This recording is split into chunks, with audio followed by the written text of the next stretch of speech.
उस राज्य के मछुआरे गए जाल लेकर के मछली पकड़ने, तो जो 10 दिन के बेटे को फेंक दिया था किसी बड़ी मछली ने उसको निगल लिया। और जब निगल लिया जाल लेकर के गए मछुआरे, और संबरासुर राक्षस था। ज्यादातर मांसाहार के शौकीन राक्षस ही होते हैं। किसी जीव का वध करना हमारे ग्रंथों में महापाप बताया गया है। तो संबरासुर को खुश करने के लिए मछुआरे जाते, बड़ी बड़ी मछली पकड़ के लाते। और जब उस दिन गए और जाल में बड़ी मछली आई, खुश हुए कि महाराज को इसको दे देंगे, तो महाराज बड़े प्रसन्न हो जाएंगे। रसोई में उस मछली को जब काटने की तैयारी होने लगी, तो एक अद्भुत दृश्य देखा कि छोटा सा बालक उस मछली के पेट से निकला। जब निकला तो संबरासुर की बुद्धि ने इतना काम नहीं किया कि समुद्र में मैंने उस बालक को फेंका था, हो सकता है ये मेरा ही दुश्मन न हो। सोचे अब तो मर गया होगा। संबरासुर से बताया मछुआरों ने, महाराज एक बड़ी सी मछली मिली है, उसके पेट से एक मनुष्य का बालक का, कि वो दासी है ना अपने राज्य की, उस दासी को दे दो। और उस दासी का नाम भागवत जी ने मायावती बताया। मायावती इसलिए बताया गया है क्योंकि वो माया भी थी, माया जाती थी। दासी ने देखा कि 10 दिन का 11 दिन का बोध बालक है, सेवा करने लगी। नारद जी ने सोचा कि हम जाएं, अब इनका असली परिचय करवा दें। नारद जी पहुंचे संबरासुर के दरबार में, चुपके से उस दासी के पास। नारायण नारायण। उस दासी के लिए भी नारद जी देवी शब्द का प्रयोग करते हैं। देवी, ये जो नन्हा सा बालक है ना, ये कौन है तुम्हें पता है? कहा हमें नहीं पता है बाबा, हमारे महाराज ने दे दिया है तो हमने सेवा करनी शुरू कर दी। यही तो मैं तुम्हें बताने आया हूं, ये तुम्हारा पति है। तो दासी चौंक गई कि 10-12 दिन की उम्र, और ये हमारे पति कैसे हो सकते हैं? नारद जी ने कहा कि मेरी बात झूठी लगती है। नहीं नहीं महाराज, लेकिन बताओ तो सही। कहा पूर्व जन्म में तुम कामदेव की पत्नी रति थी, और जब तुम्हारे पति को शिव भगवान ने जला करके मार दिया, तो तुम रोती हुई गई थी भगवान के पास कि अब मेरे पति कहाँ मिलेंगे। भगवान ने कहा था जाओ, जब कृष्ण भगवान का अवतार होगा तो उनके बेटे के रूप में तुम्हारा पति जो है उनका पुत्र बन करके आएगा, और वही तुम्हारी भेंट होगी। और इसलिए तुम्हें याद नहीं। लाइट चली गई, चलवा दो जनरेटर।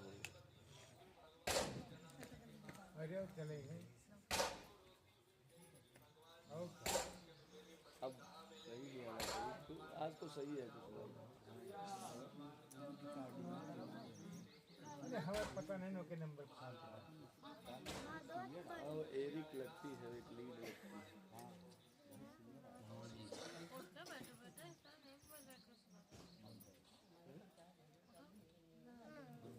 इसमें थोड़ा लेट दिखाता है। अरे तुम क्यों मार के बैठो भैया? हाँ तो बात, अरे गए हैं चले हैं। हाँ नहीं, चलाने दो भाई, चलाने दो, कोई बात नहीं। चलाने में समय लगता है, कोई बात नहीं। कनेक्शन जोड़ा जाए तो चलावा जाए।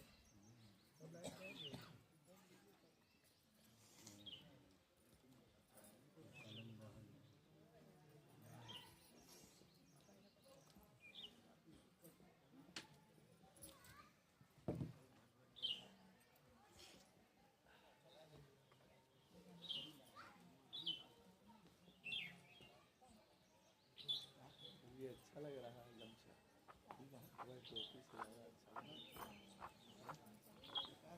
बस इसको बांधने का एक तरीका ऐसे एक बार रख करके तब लाया जाता है।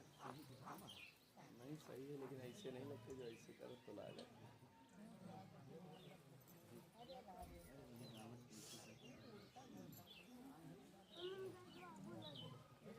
सही कैचिंग वाला की छूटे ना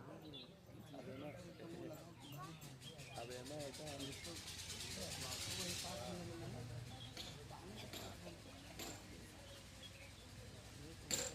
दरअसल पेंसिल मारी की थोड़ी अच्छी कैचिंग नहीं होती लेकिन इसलिए एक बात चेहरा न ढके नहीं दूसरी से लगा लिया।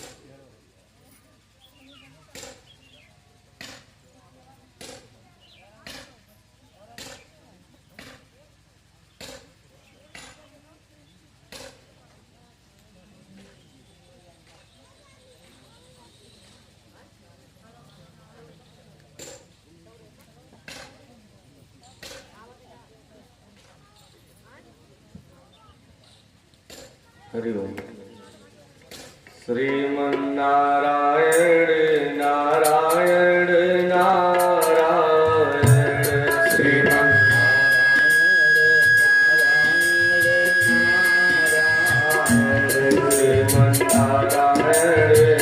नारायण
भजन करते नाम लेते ही भजन करते ही हो पाप होत सब पाप होत सब पाप होत सब छारायण श्रीमन्नारायण नारायण नारायण श्रीमन्नारायण नारायण नारायण श्रीमन्नारायण नारायण नारायण श्रीमन्नारायण नारायण नारायण श्रीमन्नारायण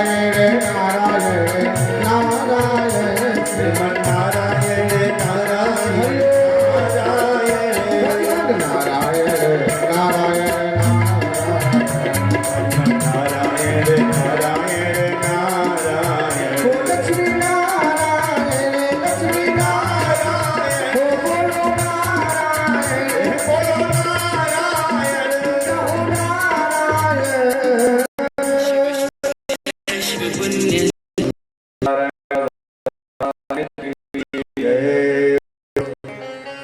तो नारद जी ने जब बताया तो अब दूसरा जन्म पाने के बाद मायावती को कुछ याद नहीं है। तो नारद जी ने स्मरण शक्ति प्रदान की, आज स्मरण शक्ति प्रदान कर दी। कहा अब तुम्हारी याददाश्त उस पूर्व जन्म के स्मरण के आधार पर अभी स्पष्ट हो जाएगी। तो परीक्षित जी पूछते हैं कि हे गुरुदेव, भगवान भोलेनाथ तो बहुत ही भोले हैं, फिर उन्होंने कामदेव को क्यों मारा? सुखदेव जी ने कहा महाराज परीक्षित, भोलेनाथ भगवान अखंड समाधि लगाए। और अखंड समाधि कब लगाए? जब सती मैया का शरीर शांत हो गया तो भोले बाबा दुखित होकर के वियोग में अखंड समाधि लगाए। और 1-2 साल नहीं, 87,000 वर्ष। कितने वर्ष? 87,000 वर्ष बीते। संवत सहस 87 शंकर सहज स्वरूप सम्हारा, लाग समाधि अखंड अपारा। तो भैया इतनी लंबी समाधि लगाए, इतना दिनों तक ध्यान लगाए, तो इंद्र देवता के दिल में, हृदय में हलचल उठी। ऐसा तो नहीं है कि कहीं भोले बाबा हमारा ही सिंहासन पाना चाहते हैं।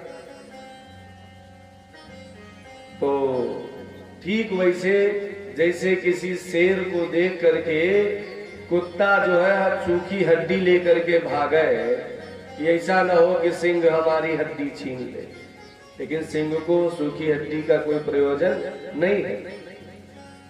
देवराज इंद्र ने कहा कि दो कारण है, एक तो मुझे भय है, दूसरा अगर भोलेनाथ भगवान नहीं जागेंगे तो एक असुर है उसका वध नहीं होगा, क्योंकि विवाह करना है पार्वती जी से, और विवाह नहीं करेंगे तो पुत्र नहीं होगा, और कार्तिकेय जी के हाथों ही वध होना है। इसलिए देवराज ने कहा जाओ और समाधि से जगाओ। कामदेव ने कहा सबको तो जगा सकते हैं, लेकिन भोले बाबा भोले भी हैं और भाले भी हैं। भोले किसके लिए है? भक्तों के लिए, और दुष्टों के लिए क्या है? बहुत कठिन है। भक्तों को भोले और दुष्टों को भाले। कामदेव से देवराज इंद्र ने कहा अगर नहीं जाओगे तो तुम्हें मार डालूंगा। कामदेव ने सोचा है कि इंद्र के हाथों से मरने से अच्छा है कि भोले बाबा के हाथों ही वध हो। और कामदेव चल पड़े, धनुष लिया, बाण लिया उन्होंने। कामदेव के तरकस में 5 बाण हैं, और 5 बाण लोहे और सोना चांदी हीरा तांबा का नहीं है। 5 बाण किसके हैं? पुष्प के बाण है, फूल के। कामदेव किसी को चोट नहीं पहुंचाते हैं। कामदेव अपनी ओर सबको आकर्षित करते हैं, तो किसी को तलवार से आकर्षित नहीं किया जा सकता, फूलों से। और पुष्प बाण में सबसे प्रभावशाली जो बाण है वो अशोक का फूल है। तो कामदेव जी गए, भोलेनाथ अखंड समाधि लगाए हैं और राम राम जप रहे हैं। कामदेव ने प्रणाम किया कि भोले बाबा देवराज भेजे हैं, हमारे ऊपर क्रोधित नहीं होना। एक पुष्प बाण मारा भगवान भोलेनाथ पर, कोई प्रभाव नहीं हुआ। सीधे श्री राम भद्राय नमः, श्री रामचंद्राय नमः, यही जब चलता रहा। दूसरा, तीसरा, चौथा बाण मारा कामदेव ने, कोई प्रभाव नहीं हुआ। भोलेनाथ पर तो प्रभाव नहीं हुआ, लेकिन संसार के लोगों पर उसका प्रभाव पड़ने लगा। जो कमजोर होता है उसी पर प्रभाव पड़ता है। तो भोलेनाथ सर्वशक्तिमान है, तो उन पर तो प्रभाव नहीं पड़ा। लेकिन भैया और ऋषि मुनि जो थे उन पर ऐसा प्रभाव पड़ा कि पूजा पाठ तपस्या छोड़ करके सबके मन में विवाह का, काम का भाव जागृत हो गया। और यहाँ तक लिखते हैं गोस्वामी बाबा कि जब भोलेनाथ के ऊपर 4 काम बाणों की वर्षा हुई तो नदियां सागर की ओर दौड़ चली। नदियों का स्वामी कौन है? सागर। ताल और तलैया एक दूसरे से मिलने लगे। काम का ऐसा प्रभाव कि सिद्ध महामुनि योगी जो भी थे काम के वशीभूत हो गए।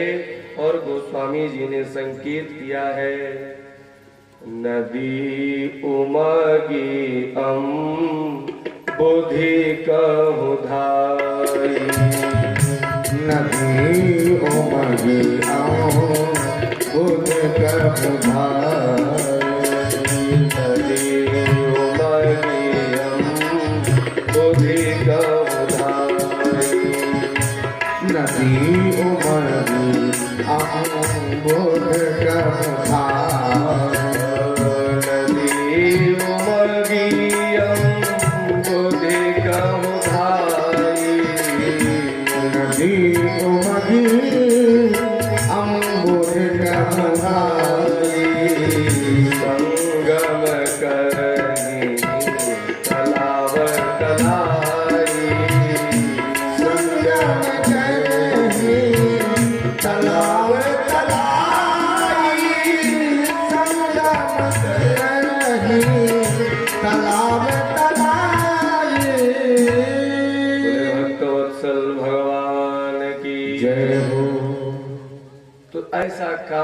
प्रभाव हुआ। होता क्या है कि बारिश चाहे जितनी तेज हो, जिसका घर बढ़िया पक्का बना है उसको कोई समस्या नहीं है। दिक्कत किसे है? जिसका छप्पर है। तो भोले बाबा पर तो असर नहीं हुआ, लेकिन संसार पे हुआ। कामदेव घबरा रहे हैं कि भोले बाबा दोनों आंख नहीं खोलेंगे, सबसे पहले तीसरी आंख खोलेंगे। अब कहीं खोल दिया तो हमारा जीवन समाप्त हो जाएगा। कामदेव सोचते हैं कि हे परमपिता परमात्मा, न जाने कौन हमने पाप किया है कि पूजा पाठ से ध्यान हटाने वाली ही नौकरी हमें दी। फिर भी समय बीत रहा था तो पांचवा बाण जो अशोक के फूल का था, सुखदेव जी कहते हैं महाराज परीक्षित, जब पांचवा बाण भोलेनाथ को मारा तो हर बार तो अलग पड़ रहा था, इस बार हृदय पर वो बाण लगा। और जैसे हृदय पर लगा, भोले बाबा ने तीसरी आंख खोल दी। क्यों खोल दी? क्योंकि हृदय में राम जी रहते हैं और उस बाण से मेरे राम जी को चोट न लग जाए।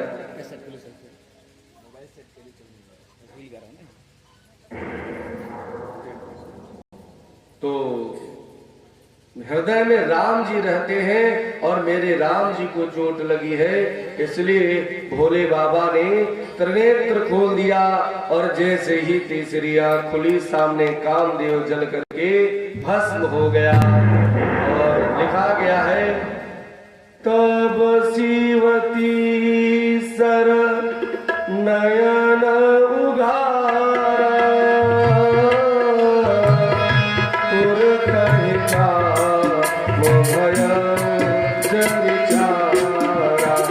राम सिया राम जय जय राम राम, राम सिया राम जय जय राम। शिवती सर नयन उघारा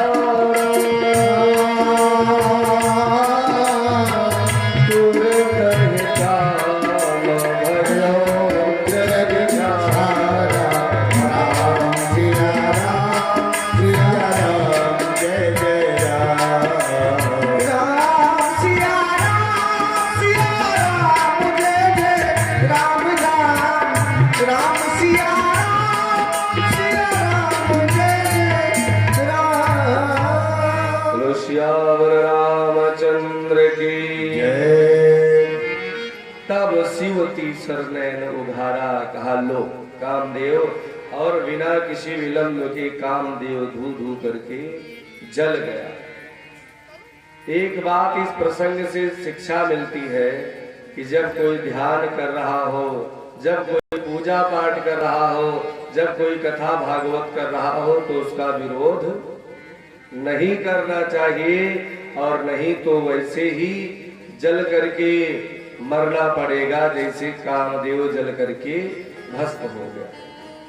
अब पत्नी को पता चला कि हमारे स्वामी की मृत्यु हो गई है, तो रति महारानी दौड़ करके आई और कहा, वाह भोलेनाथ वाह, आपने क्या न्याय किया है, मेरे पतिदेव को आपने मार दिया।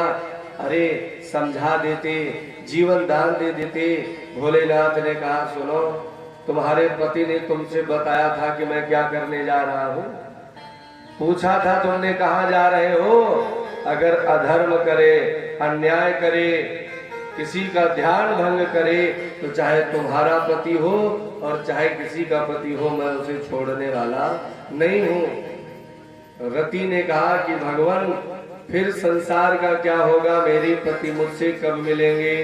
तो रामचरितमानस में भी कृष्ण जी के अवतार का वर्णन है, एक चौपाई में, और दूसरी चौपाई में कृष्ण जी के बेटे का भी वर्णन है। और कहता कौन है?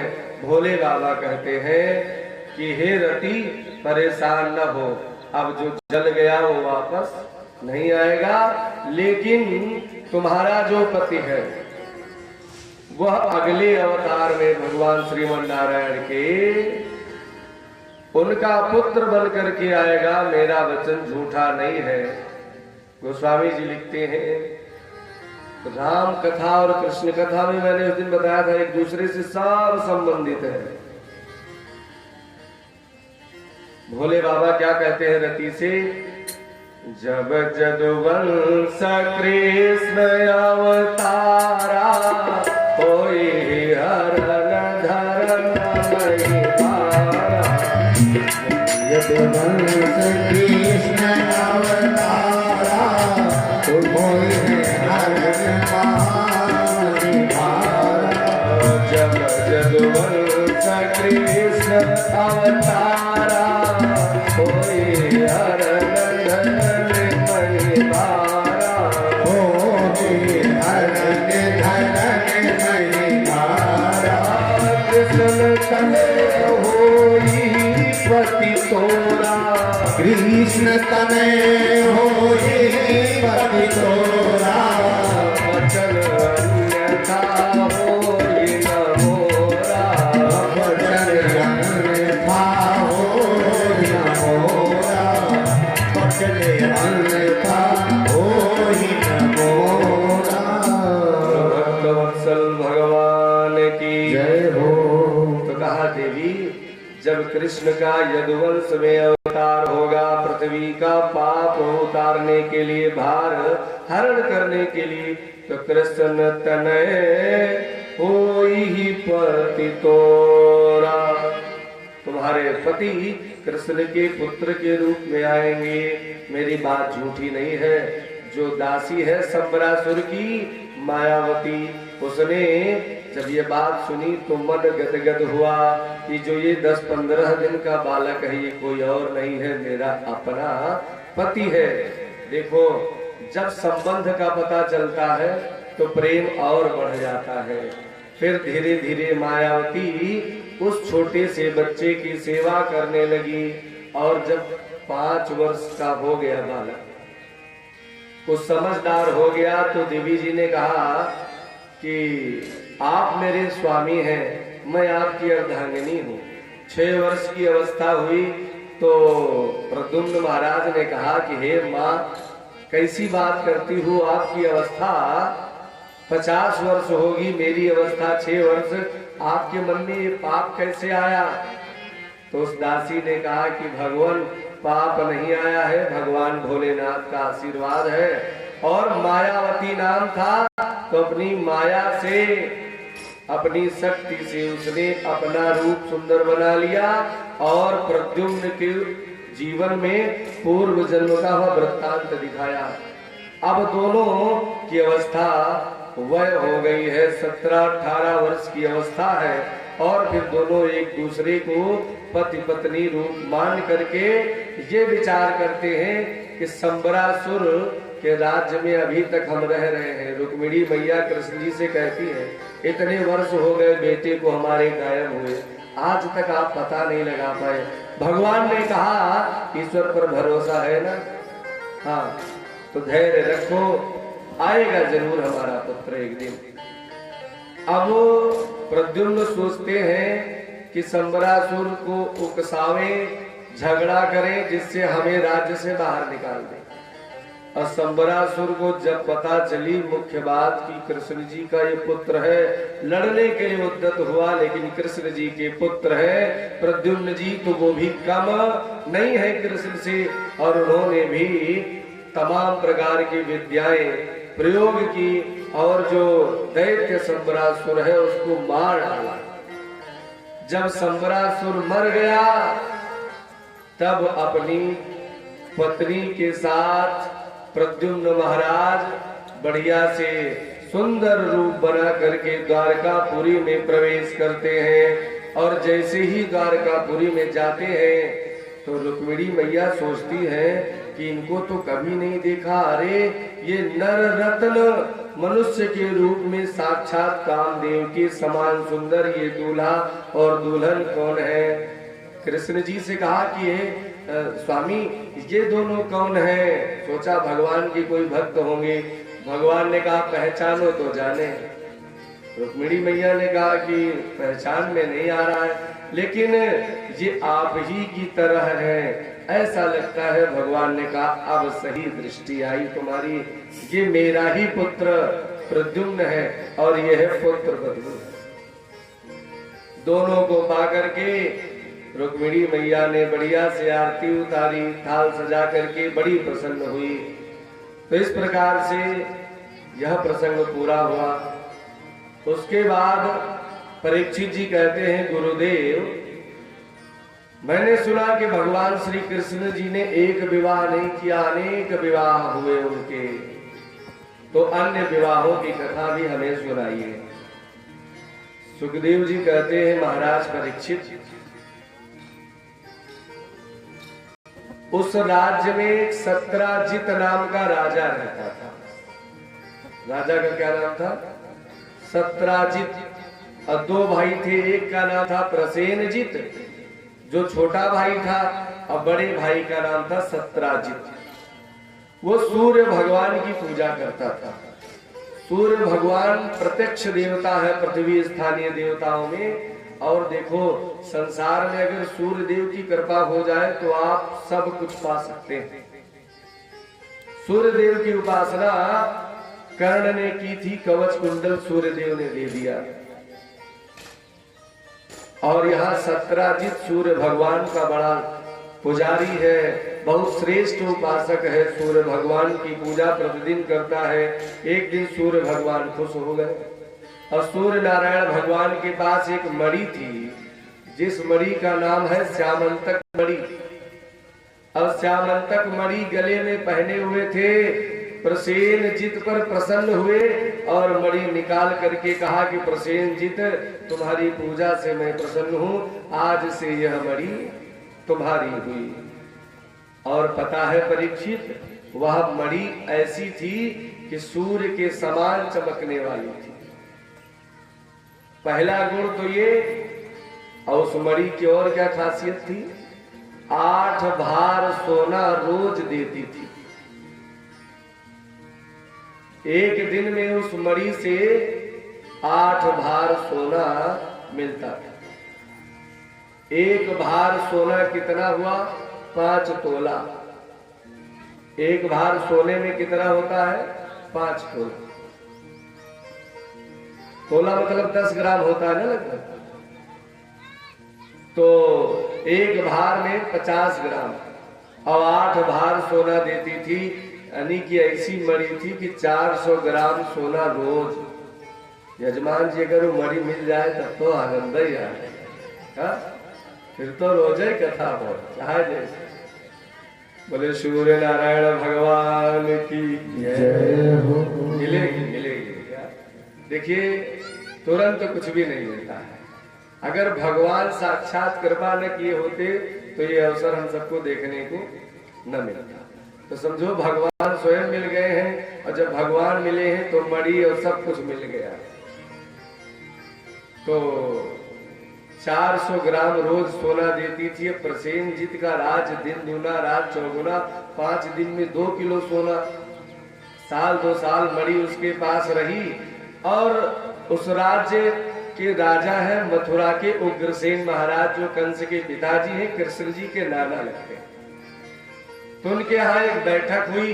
उस बैठक में कृष्ण जी भी गए, बलदाऊ भैया गए। और प्रसेनजित जब पहुंचा तो सबने सोचा कि सूर्य भगवान आसमान से धरती पे आ गए क्या। जहां बैठक हो रही थी इतना तेज प्रकाश हुआ कि सबने सोचा कि शायद बैठक में सूर्य भगवान भी आ रहे हैं।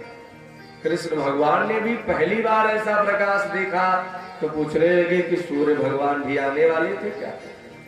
तो लोगों ने बताया कि हे भगवान, ये राजा प्रसेनजित है, राजा प्रसेनजित का भाई सत्राजित है, और सूर्य भगवान ने इसको मणि दी है, वो भी सूर्य की तरह चमकती है। बड़ा आश्चर्य हुआ। कृष्ण भगवान ने सोचा कि हमारे नाना का राज्य बड़ा कमजोर है और कंस ने अत्याचार किया, इन बेचारे दुर्बल हैं और इनके राज्य में सूखा पड़ा है, दुखित है प्रजा। तो ये मणि अगर सत्राजित कुछ दिन के लिए इनको दे दे तो इनके यहाँ भी सोना चांदी हो जाए। तो मजाक में कुछ लोग कहते हैं मजाक कर रहे थे। देखो, हंसी नहीं करना चाहिए। क्यों?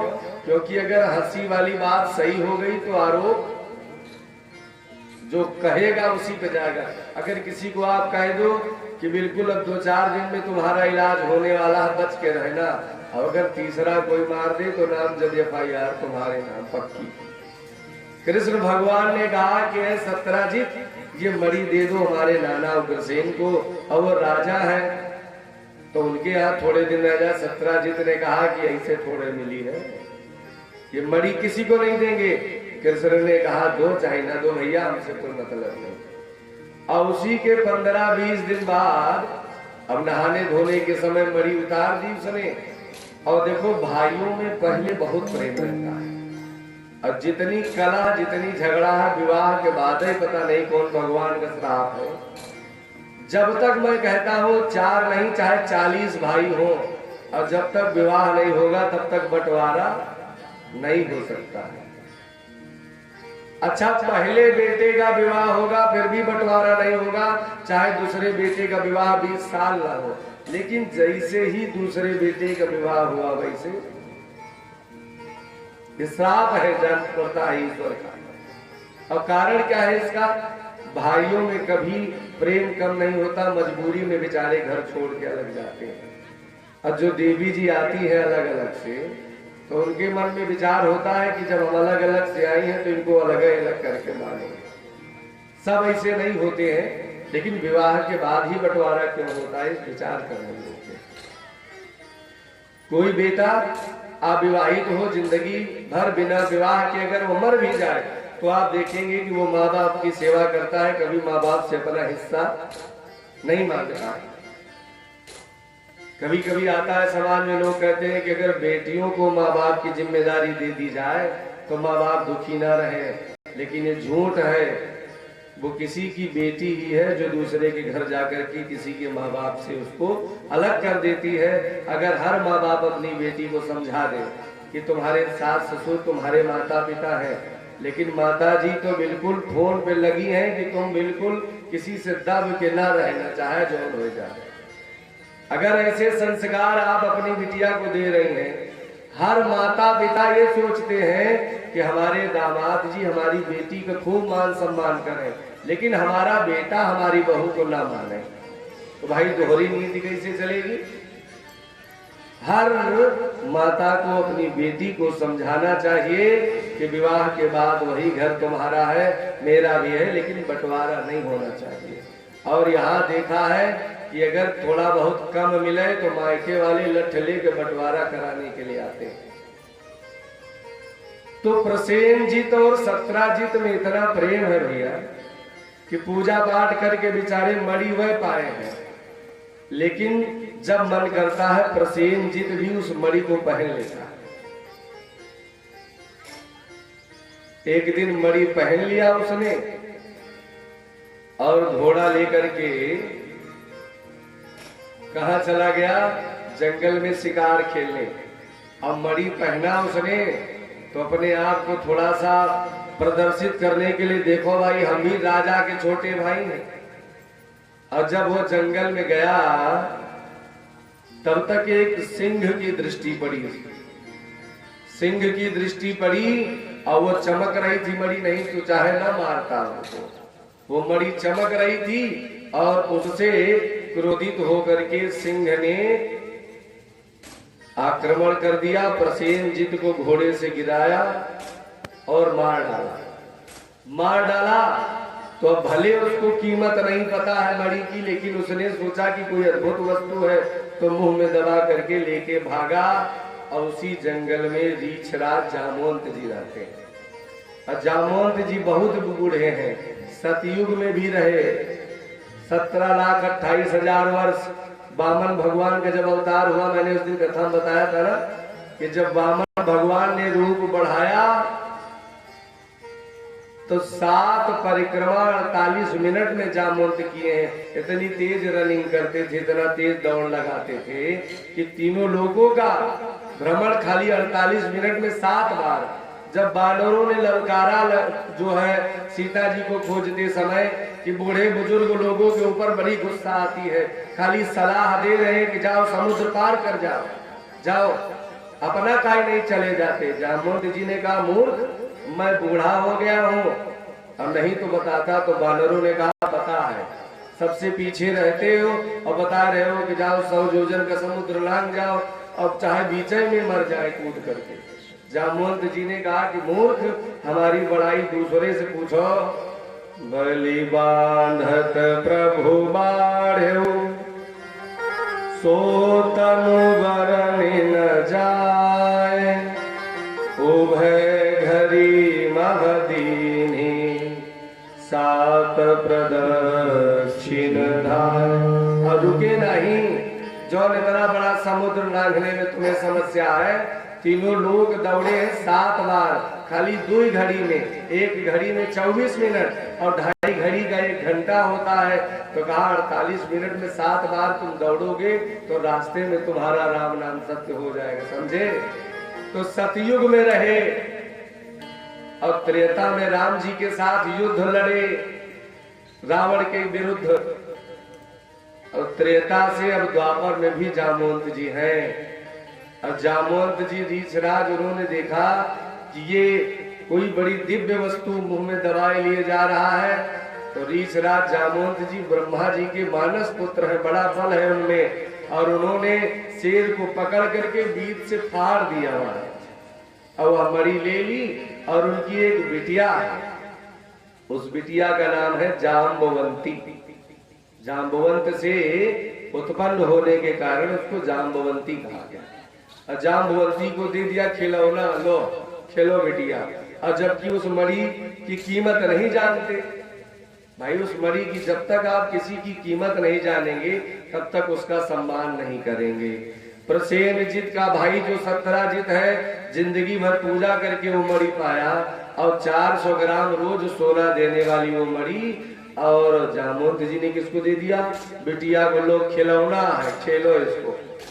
अब इधर भैया सत्यराजित ने 3 दिन 4 दिन प्रतीक्षा की, मेरा भाई नहीं आया। पूरे राज्य में घर घर बताने गए कि भैया कृष्ण ने मेरे भाई को मार डाला, भैया कृष्ण ने मेरे भाई को मार डाला। सबने कहा मूर्ख, कृष्ण भगवान क्यों मारेंगे? वही हंसी जो कर गए थे कृष्ण जी कि ये मणि हमारे नाना को दे दो। तो सोचे सत्यराजित कि हम इनके नाना को मणि नहीं दिए और मेरा छोटा भाई बेचारा पहन के गया और रास्ते में घेर के मार दिए और मणि इन्होंने छीन ली। तो पूरे राज्य में दुष्प्रचार कर दिया कि कन्हैया ने मेरे भाई को मार दिया है। अब भगवान कृष्ण आए, अरे सत्यराजित कोई प्रमाण है? कहा प्रमाण है, उस दिन सभा में तुमने क्यों कहा था कि नाना को दे दो, बताओ, इसका मतलब तुम ही वो मणि लिए हो। कृष्ण भगवान ने कहा बताओ जब फंसे, जब हमने कोई अपराध नहीं किया, आपने और हमने कोई काम गलत ना किया हो, कोई उंगली उठाओ तो बड़ी गुस्सा आती है। कृष्ण जी ने कहा क्रोध तो आता है, लेकिन कलंक से बरी कब होंगे? जब उस मणि का या मणि चुराने वाले का पता लगा करके देंगे तब। अब भगवान कृष्ण ने कहा भाई हमने लिया नहीं है, लेकिन हम मणि का पता लगाएंगे। और 12 आदमी अपने साथ लिए भगवान कृष्ण, और पता लगाते लगाते लगाते लगाते प्रसेनजित के घोड़े के पैरों के निशान से जंगल में आगे बढ़े। तो देखते हैं कि घोड़ा मृत पड़ा है और प्रसेनजित का मुकुट वगैरह पड़ा है, बाकी तो शेर चट कर गया। आगे बढ़े तो सिंह के पंजों के निशान दिखाई दिए। तो कृष्ण भगवान ने सोचा कि हो न हो प्रसेनजित को सिंह ने ही मारा है। कुछ दूर गए तो सिंह के पंजों के निशान खत्म, अब भालू के रीछ के पंजों के निशान शुरू हो गए।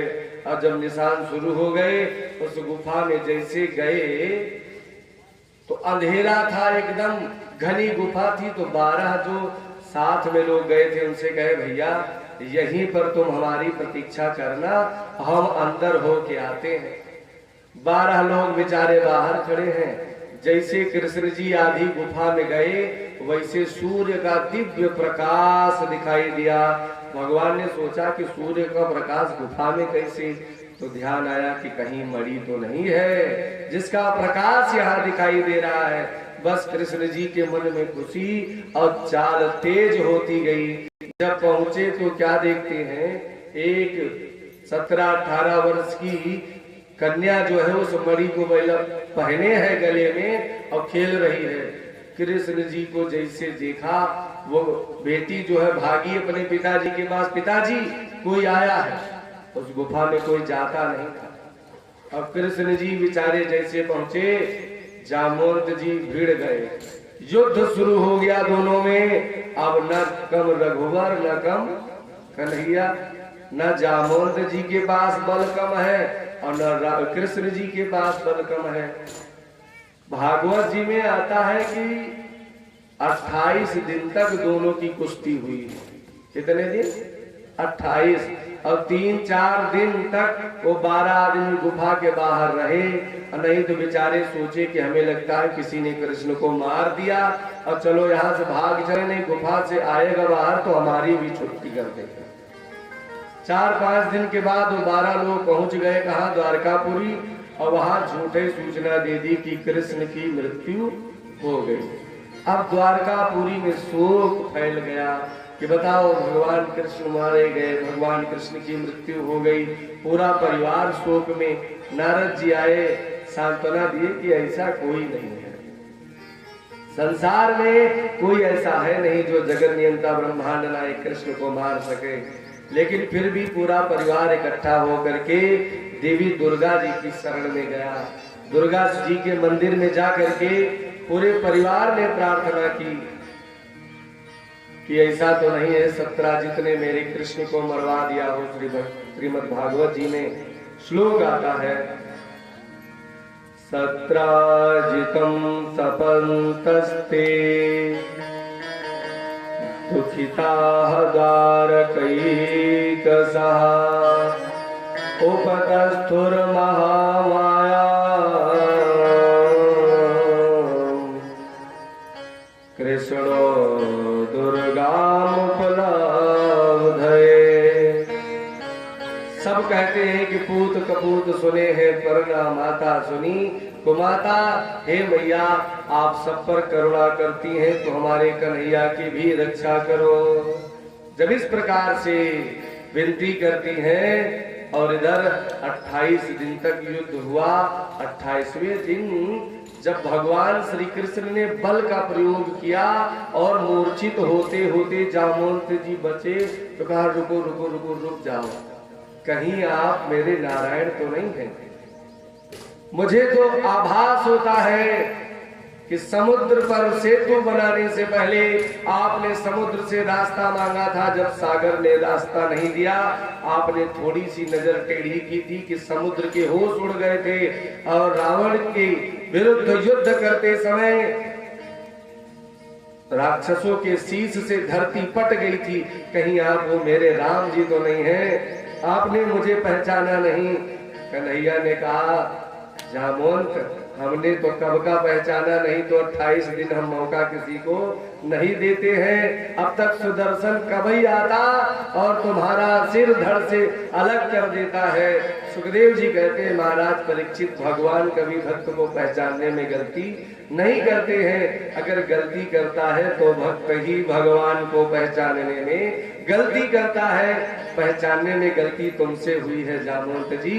और जामवंत जी चरणों में गिर पड़े, अरे भगवान बड़ी गलती, बड़ा अपराध हुआ प्रभु, अरे आप पहले बता दिए होते। भगवान ने कहा सुनो 28 दिन तक जो तुम लड़े हो ये भी हमारी ही कृपा से लड़े। हुआ क्या था जब युद्ध समाप्त हो गया और राम जी जीत गए, लंका पर विजय प्राप्त कर लिया, तो रीछराज जामवंत जी ने कहा कि भगवान हमारे जोड़ का तो कोई योद्धा ही नहीं था, हम किससे लड़ते। तो जितने बानर सब थे कह रहे थे कि खाली ज्ञान बांट रहे थे, तब एक बार रावण के सामने नहीं गए।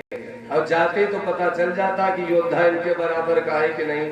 जामवंत जी ने कहा कि नहीं मेरे बराबर कोई योद्धा नहीं था इसलिए नहीं लड़े, हाथों की खुजली कोई मिटा ना पाता। तो कहे भगवान हमारा आपका ही युद्ध हो जाए, हमारा मन है। भगवान ने कहा बताओ तुम हमारे साथी हो, अब सेनापति बनाए हैं तुमको, सेना नायक हो और युद्ध जीत गए हैं हम, अब चलने की तैयारी है अयोध्या।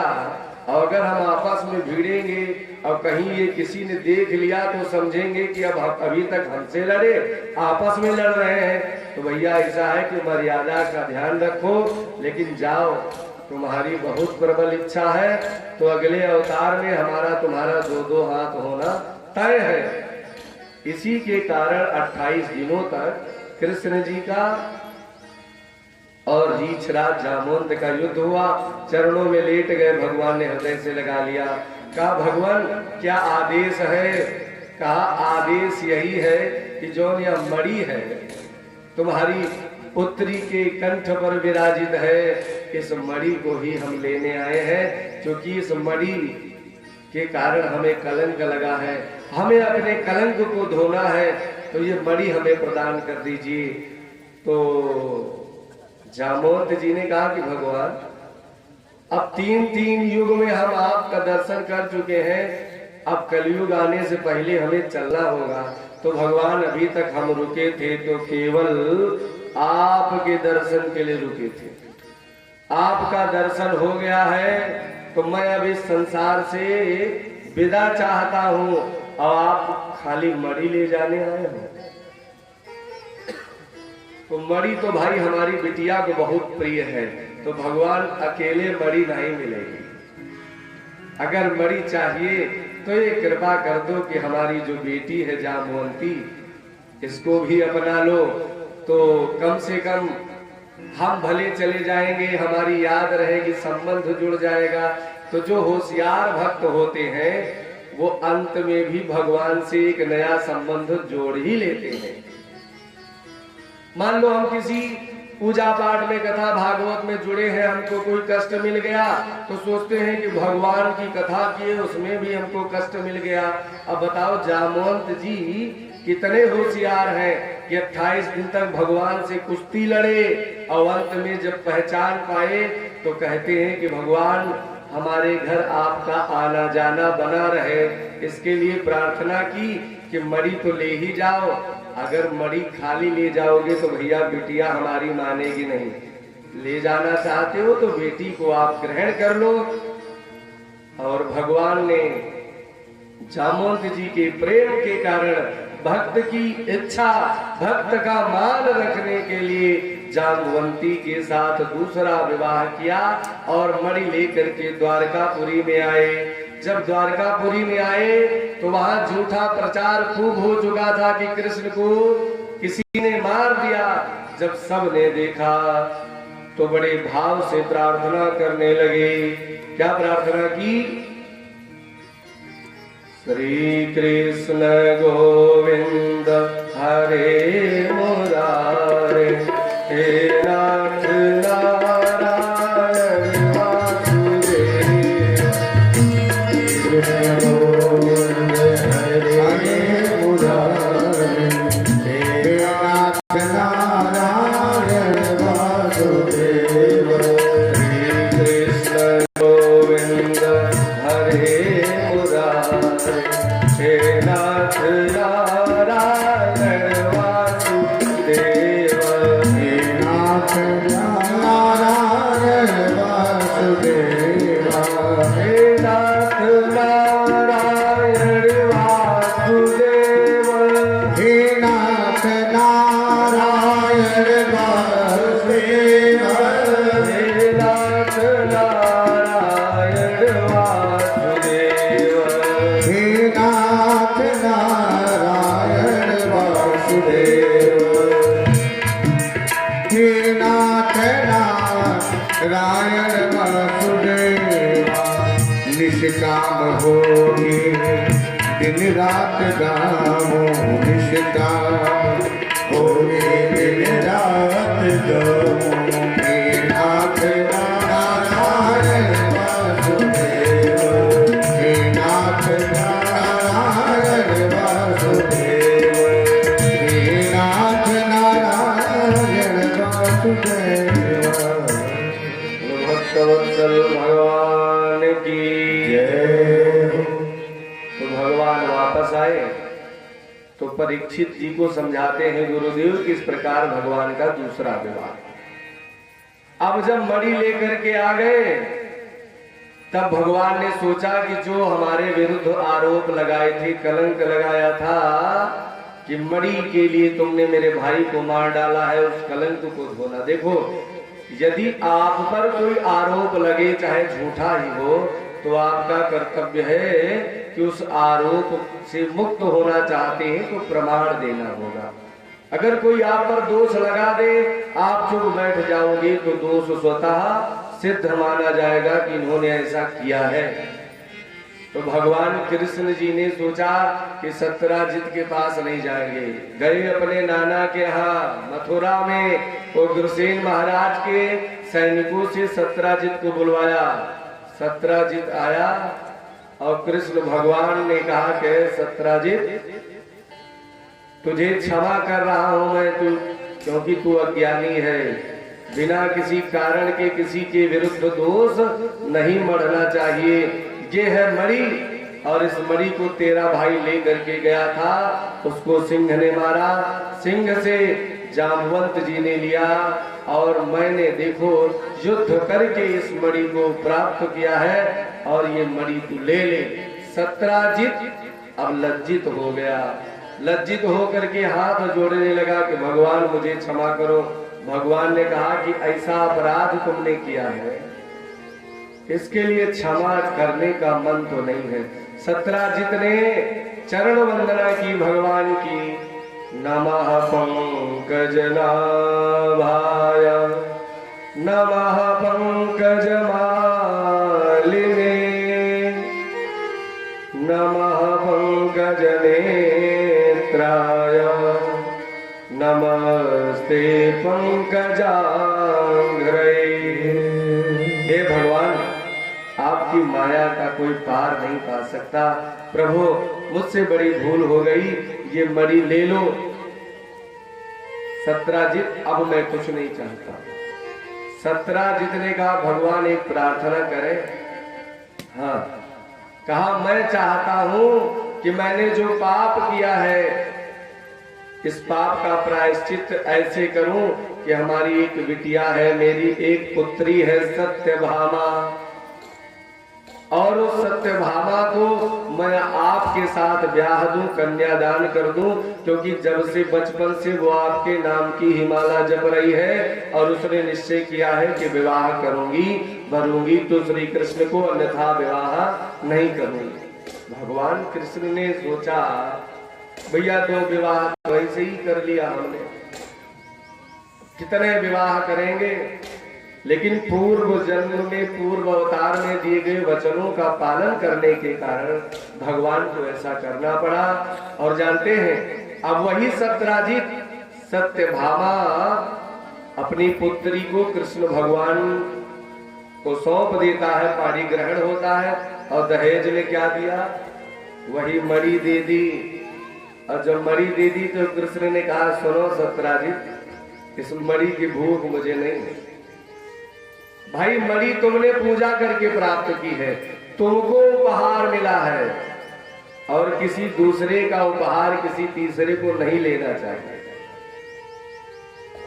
ये बड़ा सुंदर संदेश है कि अगर कोई उपहार किसी के लिए दिया गया हो, अगर वो व्यक्ति दे भी तब भी हमको आपको उसको लेना नहीं चाहिए, क्योंकि जो उपहार है वो दोनों के हृदय के प्रेम के ऊपर निर्भर करता है। इसलिए जिसका अधिकार हो वही उस उपहार को लेगा। तो कहा भाई देखो, सूर्य भगवान की उपासना तुम किए हो, इस पर तुम्हारा अधिकार है। हाँ, एक बात है कि अब विवाह कर लिए हो अपनी पुत्री का मेरे साथ, तो दहेज के रूप में जो सोना रोज मिलता है वह सोना हमारे घर भिजवा देना। तुम मणि तुम्हारे पास रहेगी और तुम उसी बहाने सूर्य भगवान की उपासना करोगे, नहीं तो पूजा पाठ छोड़ दोगे। इसलिए सोना हमें चाहिए लेकिन मणि नहीं चाहिए। तो सत्यभामा के साथ भगवान श्री कृष्ण जी का तीसरा विवाह हुआ। सुखदेव जी से महाराज परीक्षित जी ने प्रश्न किया, गुरुदेव भगवान कृष्ण के विरुद्ध जो कलंक लगा इसका क्या कारण हो सकता है? कहा कारण यह है कि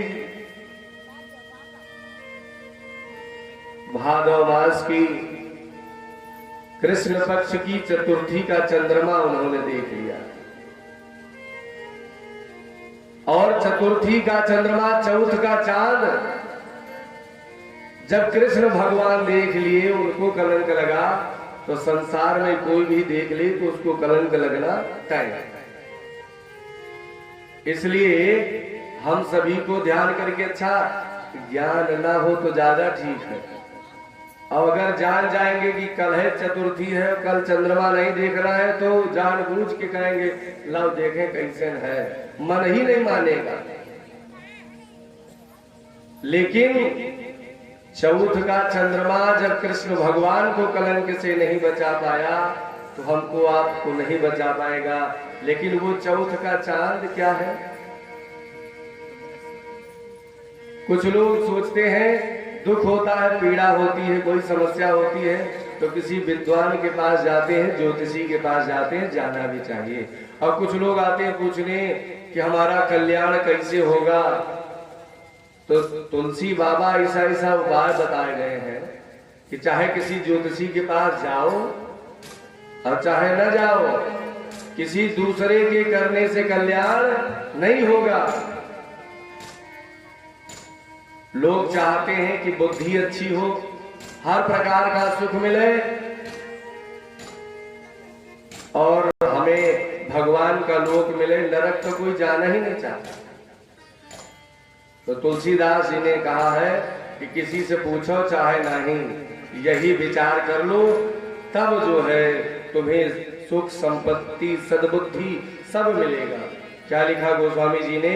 चौथ का चांद आज के समय में क्या है, ये कथा के प्रसंग में बड़ी सुंदर बात है। क्या दृष्टांत दिया गोस्वामी बाबा ने?